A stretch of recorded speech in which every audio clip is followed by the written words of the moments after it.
இன்றைய ட்ரீம் 11ல் நம்ம 8 பேர் வந்து கேப்டன் வைஸ் கேப்டன் உட்பட 8 பேர் உள்ளே வந்திருந்தாங்க. ஸோ இன்றைய போட்டி ஜிடிக்கும் எஸ்ஆர்ஹெச்சுக்கும் இடையேயான போட்டி இரவு 7:30 மணிக்கு தொடங்குகிறது. பூரம் நட்சத்திரத்தில் மேட்ச் தொடங்குது. ஸோ இன்றைக்கி வந்து எஸ்ஆர்ஹெச் ஜிடி சார்பாக யாரெல்லாம் விளையாடுவாங்கன்னு கிரிக் பஸ்ஸில் காலை 11:40க்கு அறிவிச்சிருக்காங்க.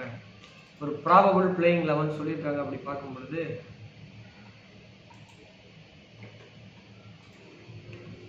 சன்ரைசர்ஸ் ஹைதராபாத் சார்பாக Sanvir Singh, Abhishek Sharma, Pat Cummins, Travis head, Shabaz Ahmed, Jayadev Unadkat, D Natarajan, Bhuvneshwar Kumar, Nitish Kumar Reddy, Heinrich Klaasen, மாயக் மார்க்கண்டே இவங்கெல்லாம் விளையாடுறதுக்கான வாய்ப்பு இருக்கிறதா சொல்லியிருக்காங்க. குஜராத் டைட்டன்ஸ் சார்பாக Matthew Wade, Shubman Gill, David Miller, Sai Sudarshan, Shahrukh Khan, ராகுல் தெவாட்டியா,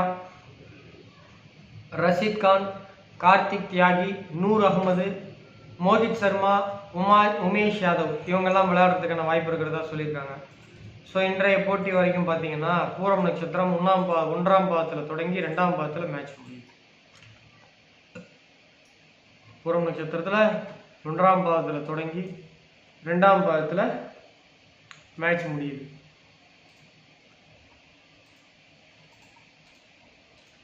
ஸோ இந்த போட்டியில் யாரெல்லாம் நல்லா விளையாடுவான்னு பார்க்கும்பொழுது விக்கெட் கீப்பர் ஹென்ரிச் கிளாசன், பேட்டிங்கில் Abhishek Sharma, Travis head, Shubman Gill, Sai Sudarshan, ஆல்ரவுண்டரில் Nitish Kumar Reddy, Shahrukh Khan, பவுலிங்கில் Pat Cummins, D Natarajan, Bhuvneshwar Kumar, Noor Ahmed இவங்கெல்லாம் விளையாடுறதுக்கான வாய்ப்பு இருக்குது.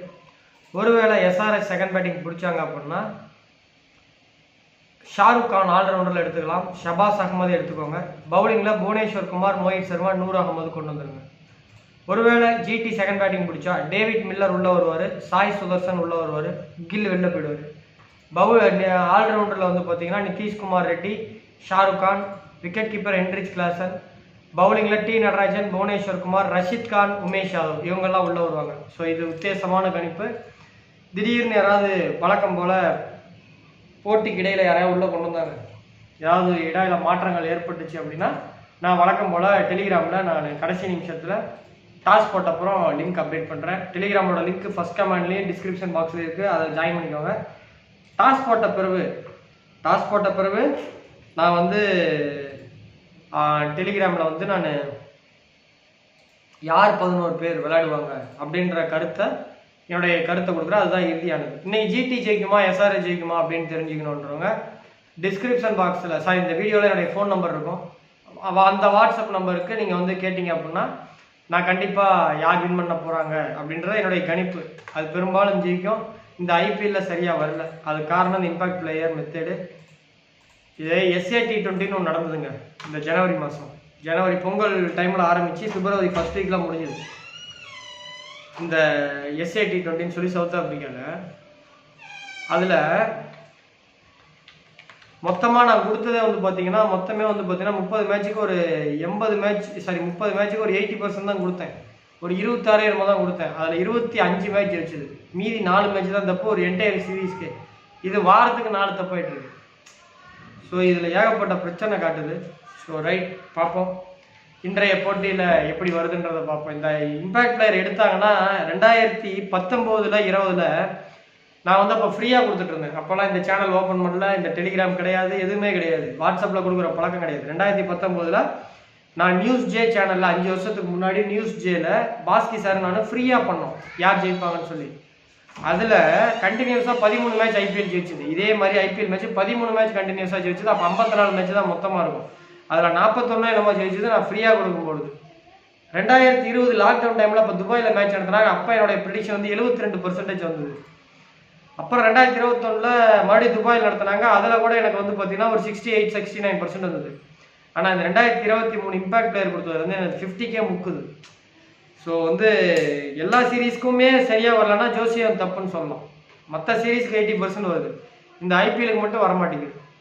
ஸோ ரைட், நம்ம எதையும் குறை சொல்ல வேண்டாம். நம்ம இப்படி தான் இருக்குது. இனிமேல் கொஞ்சம் ரிஸ்க்கு, பணம் பொருளாதாரத்தில் பின்தங்கியவங்க இந்த ஐபிஎல் பண்ணாதீங்க. இந்த ஐபிஎல் மட்டும்தான் கேம்லிங் கிடையாது. இந்த ஐபிஎல் முடிஞ்சால் வேர்ல்டு கப் வரும். வேர்ல்டுக்கு முடிஞ்சால் கரீபியன் பிரீமியர் லீக் வரும். கரீபியன் பிரீமியர் லீக் முடிஞ்சால் அக்டோபர் மாதம் லங்கா பிரீமியர் லீக் வரும். அது முடிஞ்சால் பிக் பேஷ் வரும். அது முடிஞ்சால் சூப்பர் ஸ்மாஷ் வரும். அது முடிஞ்சால் திரும்ப SA T20 வரும். திரும்ப அது முடிஞ்சால் வேர்ல்டு கப்பு அது முடிஞ்சால் திரும்ப PSL வரும். அது முடிஞ்சால் IPL வரும். இப்படி லைனாக இருக்குது. ஸோ அடுத்த வருஷம் இந்த இது எடுப்பாங்க அப்படின்ற மாதிரி சொல்லியிருக்காங்க. அதான் இந்த இம்பேக்ட் மெத்தட் எடுப்பான்ற மாதிரி சொல்கிறாங்க. பார்ப்போம். ஸோ இந்த புதுசாக இந்த வீடியோ பார்க்குறவங்க சப்ஸ்கிரைப் பண்ணுங்கள். இது வரைக்கும் டெலிகிராமில் ஜாயின் பண்ணாதவங்க டெலிகிராமோட லிங்க் ஃபஸ்ட் கமெண்ட்லையும் டிஸ்கிரிப்ஷன் பாக்ஸ்லேயும் இருக்குது. ஃபஸ்ட் கமெண்ட்டாக நாங்கள் பின் பண்ணி வைப்போம். நேற்று மறந்துட்டோம். நிறைய பேர் சொன்னதுக்கப்புறம் நான் பின் பண்ணி வச்சேன். இனிமேல் அப்படி நடக்காது. ஸோ